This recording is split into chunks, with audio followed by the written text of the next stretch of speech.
a natural person in full life, impropria persona, sui juris or heritage, my nationality and citizenship being Moorish American national, unconditional heir, apparent vessel for the Moroccan Empire. Sir, you've been speaking for 30 minutes, repeating the same things many times. At this point in time, we've come here. This is the 6th time we've been here. I deny all of your myriad of arguments as lacking merit and baseless. And who is the individual? And sir, what is your name at the jail? I'm Roman Campbell. I mean, I can place my status on the record if you like. Yeah, hold on one sec. Yeah, I'll get to you. 1 second. I need to look over some things. Are you representing yourself? No, sir, I'm not representing myself. I'm presenting myself. Okay. I mean, do you have is a court-appointed attorney going to be speaking with you, or are you going to have a retained attorney? No, sir. Okay, calling case Tom King 25 William Boy 00474 in the matter of Roman Curtis Campbell. Mr. Campbell, would you please state your name for the record? Yeah, I like to state Just tell me your name. Yeah, go ahead. Yeah, all I have to do is say it. I'm Roman Curtis Campbell, a natural person in full life. Okay, let me ask you this question, Mr. Campbell. Let's try not to talk together. I mean, I'm going to allow you plenty of time to talk because I have to. But are you representing yourself here today? You don't need an attorney, or you want an attorney? No, sir. I'm not representing myself. I'm presenting myself. I don't need another man to present. So are you presenting yourself? So you don't want an attorney. You're presenting yourself here today. Is that correct? Yes, sir. Okay. All right. Thank you, sir, for that. You're welcome. You're charged with domestic violence, as I've indicated. MCL 750.81, it carries a maximum penalty of 93 days in jail, possible fines of $500 and/or both, not including any court costs. I am going to enter a plea on your behalf of not guilty on this offense. You will be given an additional, and you're also charged with refusal for collecting fingerprints and data, which the court is ordering that you do that. As I've indicated, I'm entering a plea of not guilty on your behalf for this matter. I'll indicate that you're self-representing at this time as well. I do have some other conditions for you before I set bond. You're not to have any direct or indirect contact with Marissa, Maurissa Smith. You're not to return to the premises known as Celeste Road. That's my home. I'm gonna keep going, and then I'm gonna take all your questions at the end. So no problem. It's not, just hold on to that question. That's all. You're gonna have plenty of time to talk at the end. So do not return to the premises known as Road, West Bloomfield. You will not assault, beat, verbally harass, intimidate, or threaten any potential witness. This person may appear for all court proceedings. Do not leave the state of Michigan without permission of the court, and immediately notify the court in writing of any change of address or phone number. You need to provide the court with a valid address within 24 hours of your release. Do not leave the state of Michigan without permission of the court. You will not possess any firearms or other dangerous weapons. You shall refrain from using alcohol, any form of THC, illegal drugs, or using any medication. You must contact pretrial services within 24 hours of your release. That's at the 48th District Court in Bloomfield Hills. Pick up no new criminal offenses. And I understand you're self-representing yourself here today. The court will set a bond in the amount of $1,500 cash surety, no 10%. Sir, do you understand your bond, what I've read off to you, your bond conditions? Yeah, I understand all of that, but all of that. Okay, now I'm gonna take your questions right now. Thank you very much. So what questions do you have for the court? Can I place my status on the record, sir? Absolutely, sir. Okay, I'm Roman Curtis Campbell. I'm a natural person in full life, impropria persona, sui juris or heritage. my nationality and citizenship being Moorish American national, unconditional heir, apparent vessel for the Moroccan Empire. I come at Northwest Mexum, at North America, North Gate, Turtle Island. I come under protection by way of Treaty of Peace and Friendship, 1836, between the United States Service Corporation and the Moroccan Empire. I also would like everybody else that's involved with this matter to place their status on the record, and so that it can be noted. And also, I'm not representing myself. I'm presenting myself. Not only that, I'm not standing a surety to Roman Curtis Kemp Hill in all capital letters, ins legis, the corporate entity. So that be noted for the record, please, sir. I also reside in domicile at. That's my address. That's my home. The defendant, witness, or whoever that is, Marissa, she doesn't live there, and so that's where I was kidnapped from. That's my home, sir. Okay, and I will allow you to go back there one time and one time only with a police escort to obtain some minor personal property. That's with a police escort only. Otherwise, you cannot go back to that location. You have another court date coming up. Your next court date is going to be your pretrial date. That date will be provided to you prior to you bonding out. If not, you're going to have to contact the 48th District Court in Bloomfield Hills. Other than that, best of luck to you, sir. Officer, we're all set here. Thank you very much for your time. If I could, Your Honor, we would like the refusal of the booking process that he not be released until that is completed. Absolutely. He must submit, as it relates to the booking, he must submit to the booking processing in this information, including fingerprints, which is the biometric data. He must provide that information prior to release as well. You're all set, officer. Thank you. So I'd like one more thing, sir. I'd like to invoke my treaty right to consular jurisdiction. I've been asking someone to be that's competent in the notification and access manual, and I haven't been given that right. My rights have been violated as far as all of that's concerned, also. So okay, make sure you mention that to the judge when you see the judge. So thank you very much, sir, for that. And officer, we're all set. Thank you, Your Honor. Okay, must submit the biometric fingerprint data prior. Good afternoon. The 14B District Court is now in session. My name is Uraine Washington, and I'm the judge that will be presiding over this session. The court will call the case of Country Meadows Apartments versus Tariq Day and Erica Witherspoon, case number 23C0276. Good afternoon, Your Honor. Christopher Borkin appearing on behalf of the plaintiff. Good afternoon.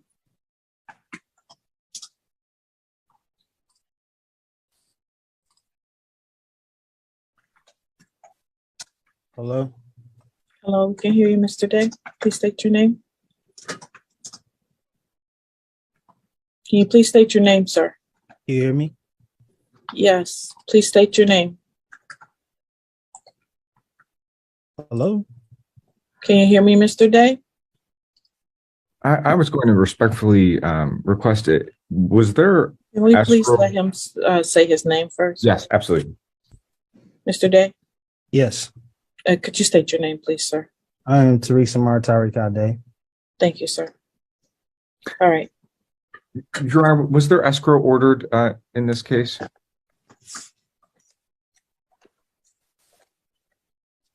No, there's no escrow that's been ordered. Understood. I think there was some confusion on my part early on. Plaintiff respectfully requests the court to find no triable issue today. Rent to retain is $4,323.60. Mr. Borkin, Yes, Your Honor. I'm going to need you to address the issues that we left off with before we get to that, which Absolutely. was the fact that at the last time we were here, there was a Ypsilanti Township property code violation notice that was posted, and we didn't know the details of that or the status of that.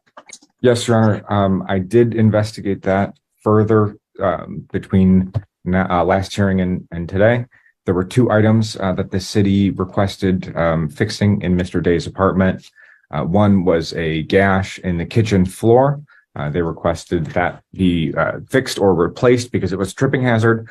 And the second item was a gap between the window and the windowsill, or somewhere in the window or window frame. They requested those two items to be addressed. They have been addressed, Your Honor. The floor was replaced on the 4th of April, and the gap in the windows was fixed today. The reinspection was today, Your Honor, and the city inspector did indicate that the problems were addressed, that there were no further actions to be taken by my client. Thank you. Mr. Day, is that true? Are we addressing the my claim Day. for the Mr. Day, could you please answer the question about whether that is true or not? the floors were fixed, but the windows were not. But aside from that, I was needed to know because we didn't ever address the issue of the violation of my consumer rights. Your Honor, the city did indicate that the windows were fixed to a satisfactory point where they requested no further action be taken. Okay. May I speak, or whenever you're allow? I can wait. Thank you, sir. Mr. Morgan, you may proceed.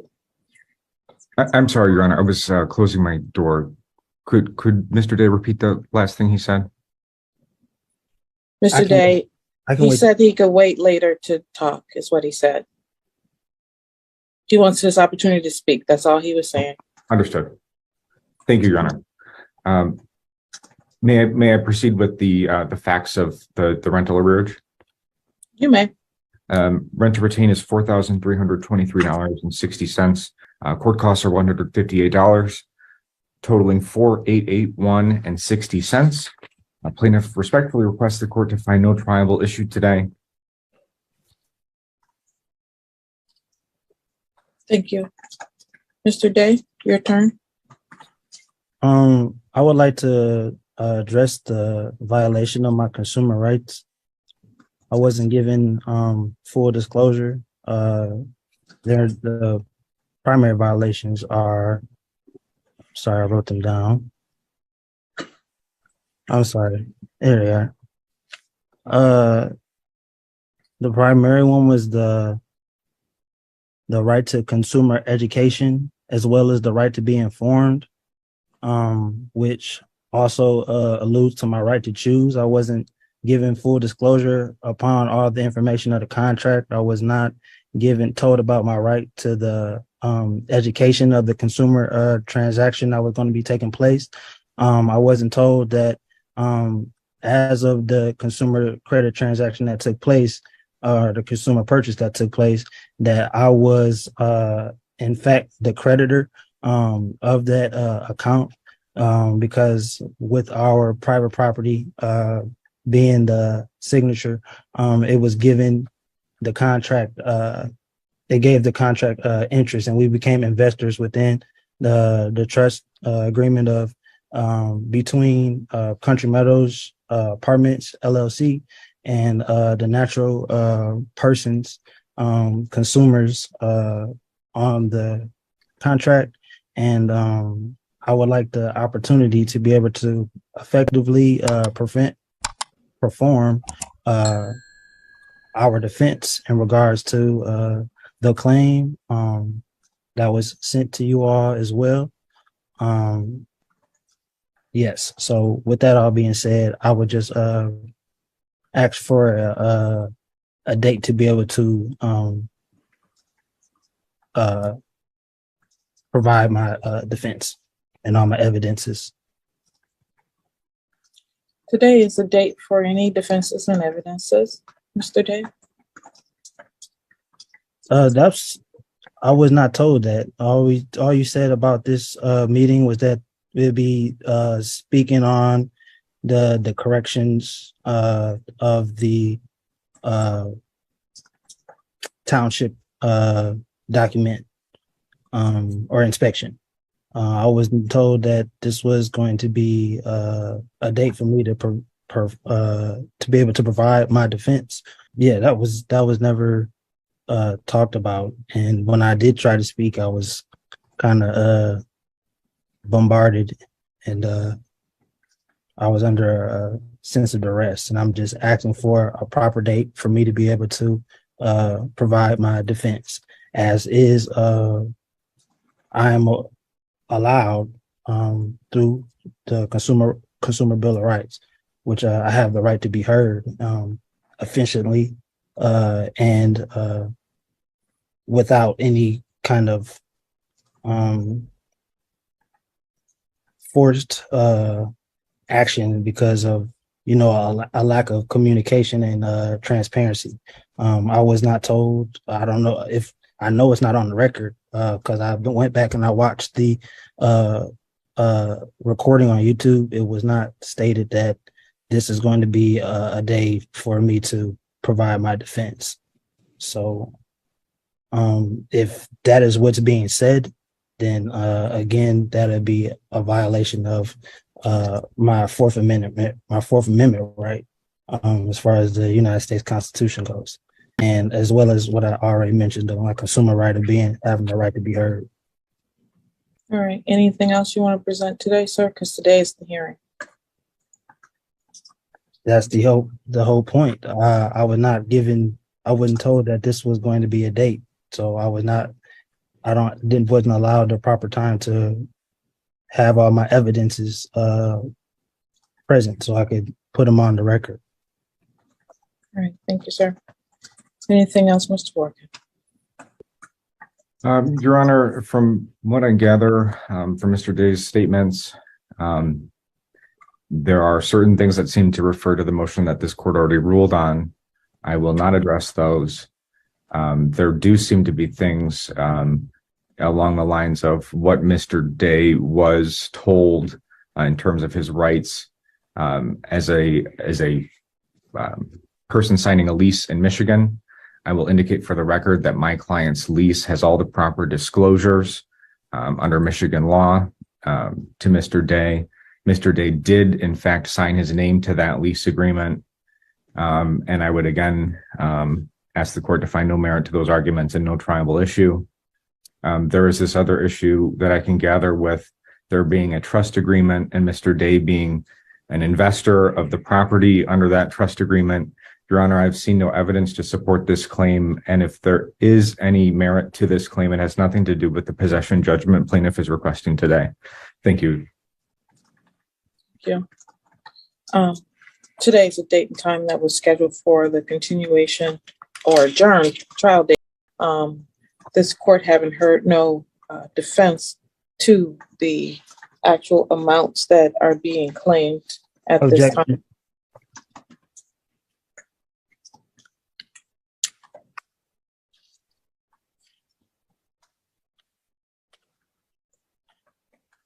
Today, why are you interrupting me, sir? You're stating that the court doesn't have any defenses or haven't heard any defenses from me, and I have the trust agreement, the equitable ownership of the property, as well as equitable ownership of this account, and I can provide the certificate of trust, which states that the property is within the trust and has been conveyed to the trust, and also that in regards to the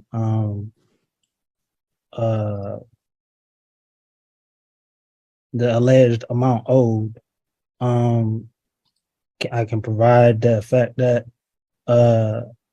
is a violation of, 15 USC 1692C, which states,